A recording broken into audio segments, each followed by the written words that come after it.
کی زیر صدارت ملکی معیشت سے متعلق اجلاس سمگلنگ کی روک تھام مؤثر حکمت عملی کی تشکیل پر مشاورت کی گئی ہے۔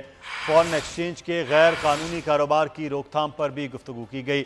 فہد چودھری ہمارے نمائندے اس وقت ہمارے ساتھ ہیں۔ جی فہد، آگاہ کیجئے گا کیا فیصلے کیے جا رہے ہیں آج کے اس اجلاس میں؟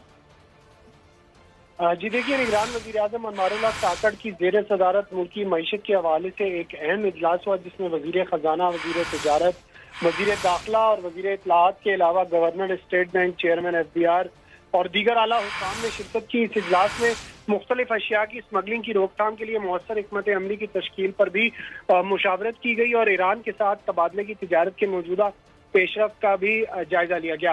اجلاس میں ڈالر کی بڑھتی ہوئی قیمت کے تناظر میں فارن ایکسچینج کے غیر قانونی کاروبار کی روک تھام پر تفصیلی گفتگو کی گئی۔ وزیر اعظم نے ہدایت کی متعلقہ حکام کو کہ اسمگلنگ کی روک تھام اور خاص کر غیر ملکی کرنسی کی جو اسمگلنگ ہے اس کی روک تھام کے لیے فوری اور سخت اقدامات اٹھائے جائیں، اور ساتھ ہی انہوں نے سمندر پر پاکستانیوں کی مشکلات حل کرنے کی بھی ہدایت کی۔ ٹھیک ہے، بہت شکریہ ہمیں تفصیلات سے آگاہ کرنے کے لیے فہد آپ کا۔ اور ایک اور خبر دیں آپ کو کہ ہم دشمنوں کے گرد گھیرا